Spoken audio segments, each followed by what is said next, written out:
Hello friend, good afternoon, welcome to your channel Crack WBTET।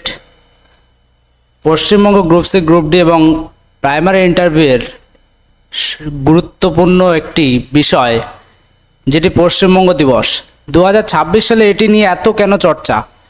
হঠাৎ করে আমরা জানতে পারছি যে 20 জুন পশ্চিমবঙ্গ দিবস পালিত হচ্ছে। এর পেছনে আসল রহস্যটা কি? এই বিষয়গুলি ঐতিহাসিক পটভূমি থেকে কি বিষয় হয়েছিল সেদিন, সেই বিষয়গুলি আজকে আমরা এই ভিডিওতে জানবো। তো যারা চ্যানেলে নতুন তারা অবশ্যই চ্যানেলটিকে সাবস্ক্রাইব করে নিও এবং এই বেল আইকনটিকে ক্লিক করে নিও। ডেসক্রিপশন বক্সে টেলিগ্রাম গ্রুপের লিঙ্ক আছে, তোমরা সেখান থেকে টেলিগ্রাম গ্রুপে জয়েন হতে পারো এবং স্ক্রিনে দেওয়া যে কিউআর কোডটি রয়েছে এই কিউআর কোডটি স্ক্যান করেও কিন্তু তোমরা টেলিগ্রাম গ্রুপে জয়েন হয়ে যেতে পারো। তো আজকের যে বিষয়টি আমরা আলোচনা করব, যারা প্রাইমারি ইন্টারভিউর প্রিপারেশন নিচ্ছ তাদের জন্য ফ্রি পিডিএফ রয়েছে, সেই সম্পর্কে পরে আমরা আলোচনা করব। তো আমরা আজকে যে আলোচ্য বিষয় রয়েছে যে পশ্চিমবঙ্গ দিবস পালিত হবে আগামীকাল 20 জুন। তো এখানে দেখো, স্বাধীনোত্তর পশ্চিমবঙ্গের ইতিহাস সূচিত হয় 1947 সালে। আমরা কম বেশি অনেকেই জানি। এই বছরই অবিভক্ত ব্রিটিশ বাংলা প্রদেশ দ্বিখণ্ডিত হয়ে ভারত ও পাকিস্তানভুক্ত হয়। পাকিস্তানের প্রদেশটির নাম হয় পূর্ব বাংলা এবং ভারতের অংশটি পশ্চিমবঙ্গ নামধারণ করে। এবং এখানে যে বিষয়টি দেখছে যে কোচবিহার যে জেলা, এটি রাজ্য নয়, এটি জেলা পশ্চিমবঙ্গে অন্তর্ভুক্ত হয়। তো এখানে আমাদের যে প্রশ্ন, যে হঠাৎ করে আমরা কেন এত চর্চা করছি যে 20 জুন পশ্চিমবঙ্গ দিবস। দেখো, 1947 সালের 15ই আগস্ট পশ্চিমবঙ্গ ভাগ হয় সাম্প্রতিকভাবে।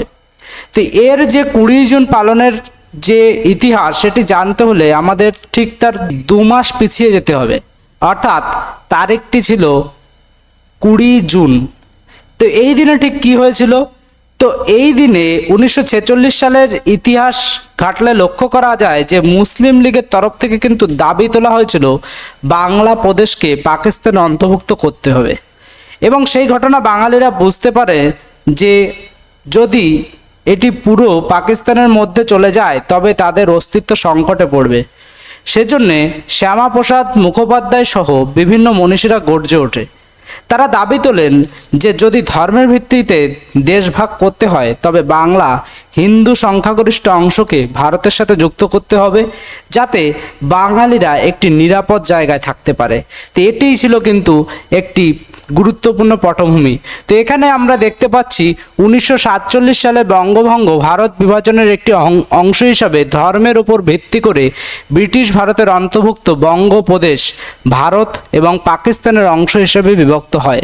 প্রধানত হিন্দু অধ্যুষিত পশ্চিমবঙ্গ ভারত এবং মুসলিম অধ্যুষিত পূর্ববঙ্গ পাকিস্তানের সাথে যুক্ত হয়।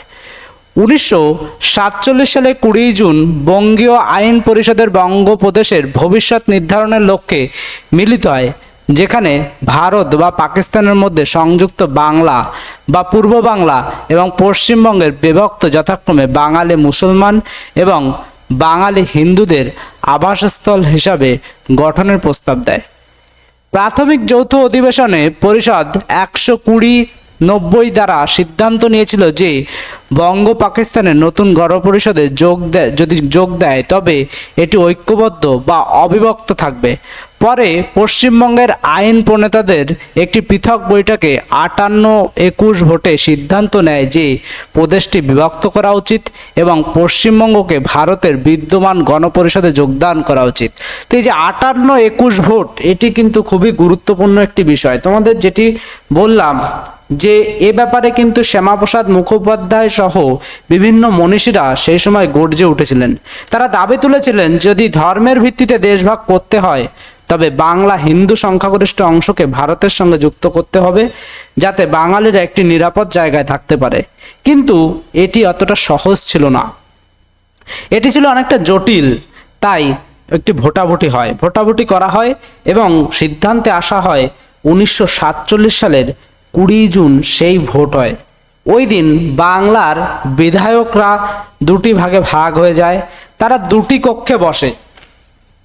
একদিকে মুসলিম লীগের সংখ্যাগরিষ্ঠ বিধায়করা যারা পাকিস্তানের পক্ষে ভোট দিয়েছিলেন, অপরদিকে হিন্দু সংখ্যাগরিষ্ঠ অঞ্চলের বিধায়করা যাদের মূল লক্ষ্য ছিল বাংলা ভাগ না করে পুরোটা পাকিস্তানে যাবে নাকি হিন্দু অঞ্চলগুলি ভারতের সাথে যুক্ত থাকবে। এই উদ্দেশ্যে 58 জন বিধায়ক বাংলার হিন্দু প্রধান অঞ্চলটিকে ভারতের সাথে যুক্ত হওয়ার পক্ষে ভোট দেয়। অর্থাৎ 58 জন বিধায়ক কিন্তু যাতে পশ্চিমবঙ্গ আজ ভারতের সঙ্গে যুক্ত রয়েছে শুধুমাত্র এদের জন্য, অর্থাৎ 58 জন বিধায়ক কিন্তু সিলমোহর দিয়েছিলেন যে পশ্চিমবঙ্গ ভারতের সাথে যুক্ত থাকবে, এবং 21 জন বিরোধিতা করে। তো এই 58 জনের জন্য পশ্চিমবঙ্গ সৃষ্টি হয়। 20 জুন আনুষ্ঠানিকভাবে সিদ্ধান্ত হয় আইনসভা, 20 জুন পশ্চিমবঙ্গের জন্মদিন হিসাবে সিদ্ধান্ত হয়, এবং আইনসভা ওই দিনটিকে সিলমোহর দেয়, এবং সেই থেকে কিন্তু আনুষ্ঠানিকভাবে পশ্চিমবঙ্গর সৃষ্টি। পটভূমিকে মাথায় রেখেই কিন্তু 20 জুন পশ্চিমবঙ্গ দিবস হিসাবে পালিত হতে চলেছে। তো এই ছিল গুরুত্বপূর্ণ একটা আপডেট। তোমাদের সকলের এটি জানা উচিত বলে আমার মনে হলো, তাই তোমাদের সাথে বিষয়টি শেয়ার করে দিলাম। ভিডিওটি ভালো লাগলে তোমরা একটু লাইক করে দিও, চ্যানেলে নতুন হলে চ্যানেলটিকে সাবস্ক্রাইব করে রেখো। এরকম আপডেট পেতে তোমরা চ্যানেলটিকে লাইক করে দিও। Thank you.